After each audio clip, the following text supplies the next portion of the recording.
Hello everyone, and welcome back to another Raiders video. In this video, I'll be giving my Raiders-Bills game preview, so let's get into it. So first off, I want to say, of course, the game did not go how we wanted it to, not even close.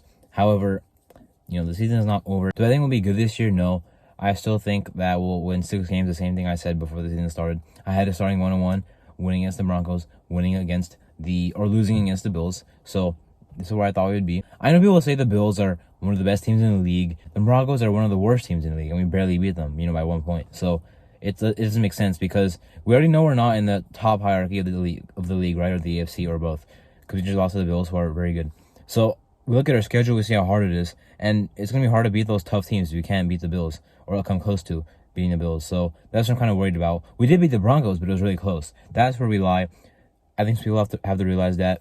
In our fan base, we're not going to be good this year. It's not going to happen. I know we're 1-1. I'm not saying it because we're 1-1. I'm saying it because I still think, from what the offseason showed, that we're still going to be a 6-win team, because the team is not good enough to be more than that. Like 7 wins maybe, sure, but not 8, not 9. Even then, it's not enough for the playoffs. So, not going to be that good this year, in my opinion. Still, I hope we'll win every time, obviously, and this was very disappointing. Sure, I had us losing, but I didn't think we lose 38-10. First of all, our defense. The most disappointing thing is how people talk about in the offseason, how they talked about how we're going to be a press man team, all that type of stuff. We brought in Ja'Cory and Bennett. I watched the film. The guy's best in press man coverage. Marcus Peters, we know he's best in that. We know in zone he's not very good. We found out last year when the Ravens switched that zone heavy scheme when they brought in the Michigan defensive coordinator from the year prior in college football. We say all that, but then we run the softest zone coverage of all time, off zone coverage every single time. So what's the point of getting all these guys? Like, you brought David Long Jr. over from a zone team. I know David Long Jr. doesn't really play that much, but they brought him in from a zone-heavy team in the Rams to the Raiders so he can play some press man, and now he's playing zone again.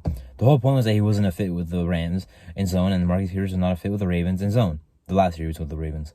So it doesn't make sense how we're running this soft zone coverage. Even if it's zone coverage, why is it so soft? We're allowing everything. Has the coverage been good? No, but it's not really on the coverage. It's on the coaching one and the pass rush too, because what's the coverage supposed to do? They're literally lining up 8 yards off the ball every time. So it's tough for our DBs, obviously. But, still, I think that even if we did play, in man coverage or even just like closing the cushion, we would not be that good in coverage. Like, Jordan Bennett is a guy I like for the future. Right now, he's not the best. Marcus Peters, I've said it since we signed him. Even before we signed him, the guys are washed. Nate Hobbs looks absolutely amazing. That's a lot. That's good to see.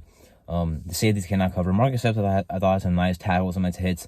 But overall, the guys cannot cover. Trevor Merrick is getting, dangerously close to getting benched, to be honest with you. Like, Chris Smith has the instincts that Trevor Merrick does not have. So if they put him in, I think he can make some plays. But overall, Merrick, I'm not liking what I'm seeing from him.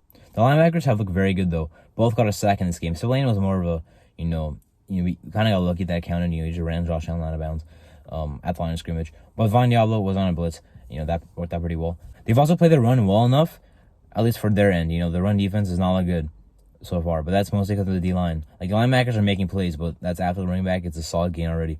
So the D-line is really struggling. Crosby by himself cannot, do good. That's what I said in the game preview. Now, did he play good? Nah. But even if he did, that's not enough. He was getting chipped and double-teamed all game because we had no one else that could actually get to Josh Allen. So the Bills had no one else to be afraid of. The D tackles can't do anything. Tyree Wilson. Now I'm gonna say this right now very quickly because I don't want to, sound too mean. Tyree Wilson, I can almost guarantee will be a bust in this league. I'm not saying it because of 2 games. I can promise that. I watched a lot more than 2 games of him when he was in college, even dating back to 2021. Like, the guy's not good. I've said I watched the film in March. When I watched the film in March, I was already disappointed. That was objectively. That was before we even drafted him. I'm telling you, the guy's not gonna be good. I'm not saying it because it's been 2 games.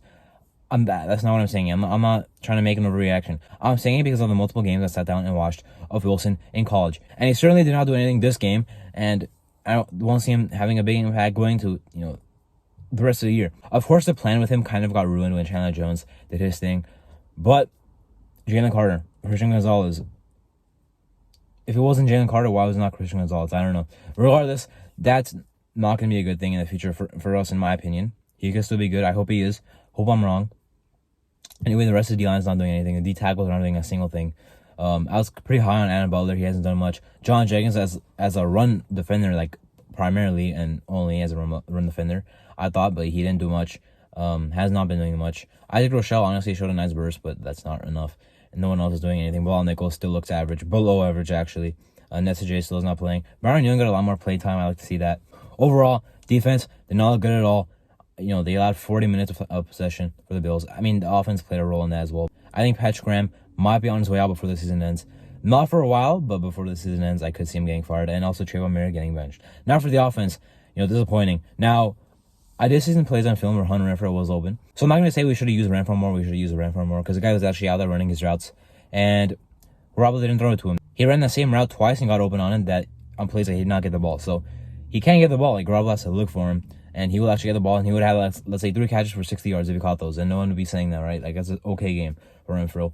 But a catch for 23 yards is not enough for a guy you're paying as much money as you are paying him. Run blocking still looks horrendous. Looked even worse. We cannot run the ball. Jacobs has nowhere to go. Even then, he looks slow. Like, Zamir White got the ball. I know he fumbled, but he looked fast right away. And Zamir White was a guy who looked slow in preseason. So that's not a very good sign for Josh Jacobs. We cannot block right now. Now, pass protection still looks insane. So Garoppolo had the time, just everything was covered up. No deep shots. I mean, it's tough to have a good offense when the Bills are defending everything 20 yards or less from down the field because they know you're not going to throw deep. We did it once to Trey Tucker, and it was almost caught. He also had a nice rush for 34 yards, but they're not really go back to him. We did come back to him, but he didn't catch it, obviously. He caught it, but not in bounds. Should have drew a PI, though. I like what I saw, to be honest with that information. Like, 34-yard carry. He should have drew a PI, kind of got, unlucky there with the refs. But I think that's good signs right there.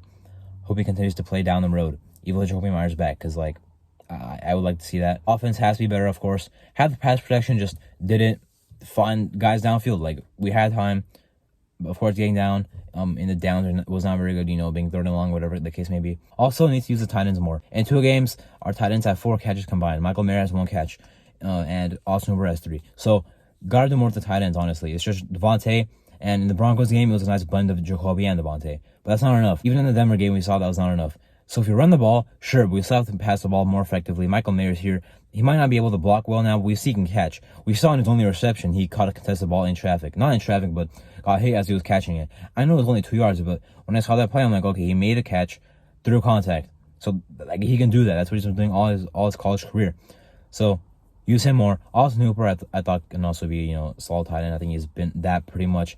Could throw to him a little bit more. But clutch catch in the first game and, 2 catches in this game, 1 on third down. So, tight ends need to be used more. Overall offense needs to be better with how much money they're getting paid. Starts off with the trenches. The run blocking cannot be as bad as it is right now with how much success we had last year run blocking and really have, 1 new starter there. So, gotta do better there. Jacobs has to get back into his groove, of course. Will he? I think eventually, but how long will that take? I'm not sure. Anyway, that was my Raiders-Bills game recap. I'm Marto, and thank you for watching.